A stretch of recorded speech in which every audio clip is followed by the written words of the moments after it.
God has given us a way to live. If I could summarize this Christian sexual ethic, I would say this: sex is a gift for marriage. It is not an audition for dating. Sex is a gift for marriage. It is not an audition for. It's a good thing. God created sex.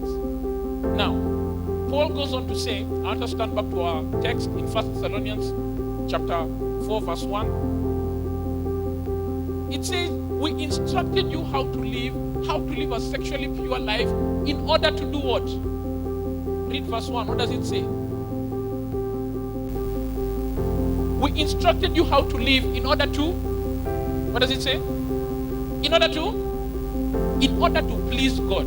Paul is telling them, if you're going to live a pure life, you need to have a motivation. What is that motivation?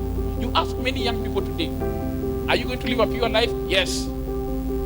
Ask them, why do you want to live a sexually pure life? In fact, I want you to ask that question to your neighbor who listens. Why do you want to live a sexually pure life?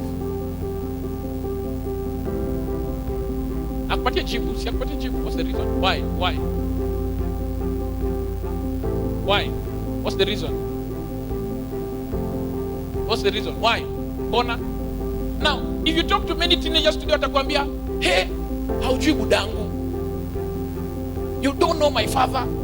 So what is their motivation? They fear their parents. You ask another, they say, hey, I don't want to get pregnant. So what do you fear? You fear destroying your education. You fear the future. You ask another one, why are you in? Say, hey, Mr. Kwabuda, Miss Kotari Kwabuda Bana. So you're not ready to be a father? Have you noticed something about all these motivations? They're based on fear. Why do you want to live a pure life? Man say, Mr. HIV, Mr. disease, Mr. Kedi Bana. So the motivation is fear. And there are many young people who make decisions with their sexuality based on fear. But let me tell you the problem with fear. Fear has an expiry date. One day you'll grow up, you'll move out of your house, out of your parents' house, you'll go to campus, the university, you'll stay in the hostels. And then someone tells you, let's have sex. Your fear before was that, staki kushikwa na babangu, sindio?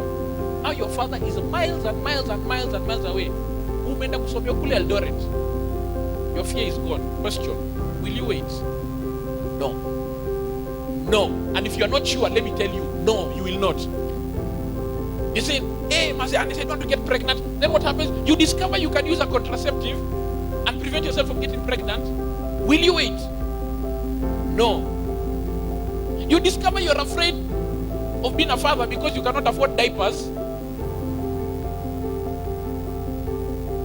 And then one day you discover, who them? And that to me a contraceptive stuff. Will you wait? No. Guys, if your motivation is based on fear, listen, if your motivation is based on fear, your purity resolve will be very small. Your motivation must be bigger than you. Paul gives us the best motivation. He says, live this way in order to do what? In order to do what? Nasoma hizo Bible ama mtu gani? Nasoma nini? 1 Thessalonians 4:1.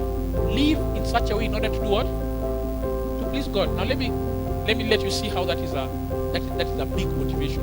Okay? First of all, I'll give you an example of a Bible character. There was a man in the book of Genesis 39. Okay? Genesis 39, verse 9. This was Joseph. Joseph was tempted by Potiphar's wife. You remember Potiphar's wife? Udem alikuwa timafisi, si ndio? Bye. She told Joseph, sleep with me.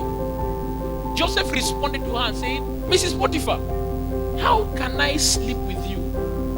And I want you to go and look at Genesis 39, verse 9. What does he say? Genesis 39, verse 9. What is his motivation? Genesis 39, verse 9. Are you there?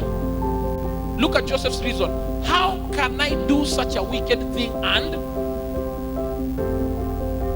Okay, so he says, Mrs. Potiphar, how can I do such a wicked thing and get you pregnant? Is that what he says? How can I do such a wicked thing and get HIV AIDS? Is that what he says? How can I do such a wicked thing and I'm not ready to be a father? Is that what he says? What is the reason? How can I do such a wicked thing and sin against God? He's saying, the motivation for me to live a pure life is that I'm doing it for God.